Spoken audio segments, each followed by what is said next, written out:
खबर महाराष्ट्र के नांदेड़ से आ रही। बता दें आपको, श्री गुरु तेग बहादुर जी की 350वीं शहादत वर्षगांठ के अवसर पर नांदेड़ बागाला नांदेड़ स्थित मोदी ग्राउंड में एक ऐतिहासिक समारोह का आयोजन किया गया। इस कार्यक्रम के सिलसिले में भाजपा के राज्यसभा सांसद अजीत गोपछड़े जी ने एक अपील की और हिंद दी चादर के सभा मंडप का निर्माण स्थल का अंतिम चरण चल रहा है। देखिए संवाददाता राहुल सरपाते की रिपोर्ट। सर, इस पावन धरा का ये सौभाग्य है कि हमारे यहाँ पर शहीदी समागम मनाया जा रहा है, तो क्या लगता है आपको कि पूरे विश्व भर से कितने श्रद्धालु आने की उम्मीद है और किस प्रकार की तैयारी है?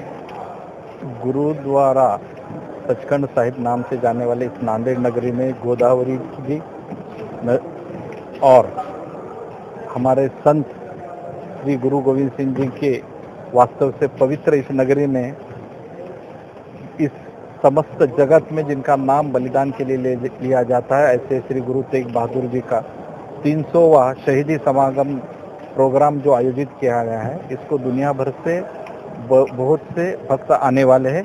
करीब 5 से 10 लाख तक यहाँ यात्री और श्रद्धालु आएंगे, ऐसी हमको उम्मीद है। समस्त दुनिया में गुरु तेग बहादुर जी का जो बलिदान है, उनके कुटुंब का, उनके परिवार का जो बलिदान है, उसको याद करते हुए ये अनोखा प्रोग्राम यहाँ महाराष्ट्र सरकार और केंद्र सरकार ने आयोजित किया है, जिसको सभी प्रमुखता से 9 प्रमुख जाति जैसा कि सिख पंथ हो, हमारा बंजारा वंजारी लमानी पंथ हो, लोभान पंथ हो, सिंधी पंथ हो, ऐसे 9 प्रमुख समाज में इसमें शामिल है। लेकिन नांदेड़ नगरी के हद तक अगर कहा गया तो उन्होंने जो कोरोना में और जब से यहाँ गुरु जी का निवास हुआ तब से जो लंगर चलता है, उससे जो सेवा मिलती है आम आदमी को, उस सेवा का ऋण व्यक्त करने के लिए ये एक अच्छी संधि, एक अच्छा मौका अभी प्राप्त हुआ है नांदेड़कर को और संबंध महाराष्ट्र को। और निश्चित इसमें बड़ी मात्रा में श्रद्धालु आकर अपना सेवा द्वारा अपना यहाँ ऋण व्यक्त करेंगे। सर, गुरु जी का जो सर्वोच्च बलिदान है वो अगली नस्लों तक, अगली पीढ़ी तक जाना चाहिए, इसके लिए ये प्रोग्राम की तैयारी चल रही है, तो ये कितना कारगर साबित हो रहा है? अगर समस्त दुनिया का अगर आप इतिहास को परखोगे, जांचोगे, तो ऐसी गुरु तेग बहादुर और उनके परिवार ने जो शहादत की है धर्म, संस्कृति और राष्ट्र के रक्षा हेतु, वो कहीं नहीं है। लेकिन हमारा दुर्भाग्य था कि पिछले 70 सालों में ये इतिहास आम भारतीय के सामने आया नहीं है। और ऐसे भी हम जानते हैं कि देश के प्रति जो सिख समाज की जो सेवा भाव है, जो रक्षा भाव है, जो हम मिलिट्री में भी देखा है, उस अंदाज से, जिस अंदाज से उनकी सेवा और बलिदान है, उसको रखा नहीं गया है। तो उसकी नींव रखने की, आगे आने वाली नस्लों तक ये भावना, ये रक्षा की भावना, बलिदान की भावना पहुंचे और ये शहादत समझे, ये उदात्त हेतु उनका धर्म प्रति का समझे। इसी वश हमारे केंद्र सरकार मोदी जी के नेतृत्व में और हमारे राज्य सरकार देवेंद्र जी के नेतृत्व में ये शहीदी समागम सोहरा कर रहे हैं।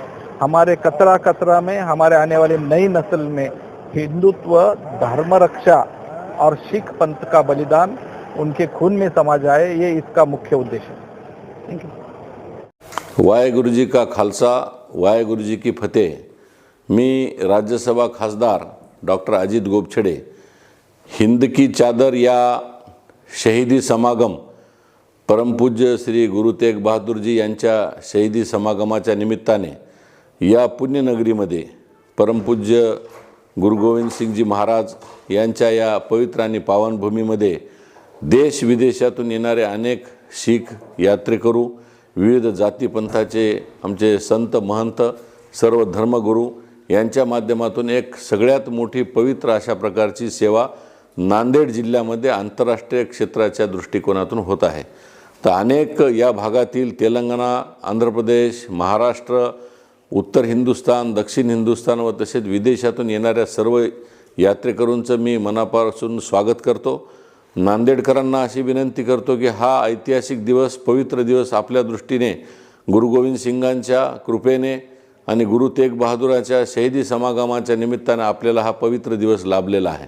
आपण सर्व नांदेडकरांनी आपापल्या घराच्या समोर रांगोळी टाकावी, आपापल्या घरासमोर कमानी कराव्यात, आपापल्या गल्लीमध्ये त्या ठिकाणी चांगल्या पद्धतीने येणाऱ्या यात्रूंचे आपण फुलाच्या माध्यमातून त्यांचे स्वागत करावे। संत महंत धर्मगुरू यांना आरतीने ओवाळावे व आपल्या माध्यमातून या ठिकाणी अहोरात्र आपल्याला 72 तास सातत्यानं आपल्याला लंगर सेवा द्यायची आहे। त्यामुळे आमच्या सर्व पदाधिकाऱ्यांना माझी विनंती आहे की आपण त्या भागामध्ये स्टॉल लावावेत, जागोजाग आपण स्नॅक्स असेल, पाणी असेल, थंड पाणी असेल, अनेक विविध प्रकारच्या सेवा आपण या यात्रेकरूंसाठी द्याव्यात। कारण लाखो यात्रेकरू विविध ठिकाणावरून येणार असल्यामुळं नांदेडकरांना मी विनंती करतो की हा आपल्या नांदेडच्या दृष्टिकोनातून एक पवित्र क्षण आहे। तर ही सेवा पुन्हा पुन्हा होत नाही, ही सेवा आपल्या हातून घडली पाहिजे। गुरुची सेवा आपल्या हातातून घडणे हे एक पवित्र कार्य आहे, धार्मिक कार्य आहे। नांदेड हे ऐतिहासिक शहर आहे, भविष्यामध्ये हे तीर्थक्षेत्र होईल, ही होली सिटी होईल। आणि या शहीदी समागमाच्या निमित्तानं सर्व नांदेडकरांनी या कार्यक्रमामध्ये सहभागी व्हावे, या कार्यक्रमाची शोभा वाढवावी। देशाचे कणखर गृहमंत्री माननीय अमितभाई शाह, राज्याचे मुख्यमंत्री लोकनेते देवेंद्रजी फडणवीस साहेब या कार्यक्रमामध्ये समाविष्ट होणार आहेत। उत्तर प्रदेशचे मुख्यमंत्री योगी आदित्यनाथ जी आहेत, दिल्लीच्या मुख्यमंत्री रेखा गुप्ताजी येत आहेत, अन्य सर्व प्रांताचे मुख्यमंत्री, राज्याचे सर्व प्रमुख मंडळी या शहीदी समागममध्ये येणार असल्यामुळं नांदेडकरांनी या सर्व संतांची सेवा करावी, या यात्रेकरूंची सेवा करावी, या कार्यक्रमाची शोभा वाढावी। या कार्यक्रमामध्ये सहभागी होऊन आपण जे प्रकारे जे काही जसे यथायोग्य सहयोग करता येईल त्या पद्धतीने सहयोग करावा आणि नांदेडमधला हा ऐतिहासिक सोहळा यशस्वी करावा, असे मी नांदेड आणि परिसरातील सर्व तमाम जनता बंधू भगिनींना राज्यसभा खासदार डॉक्टर अजित गोपछेडे विनंती करतो। वाहेगुरु जी का खालसा, वाहेगुरु जी की फतेह।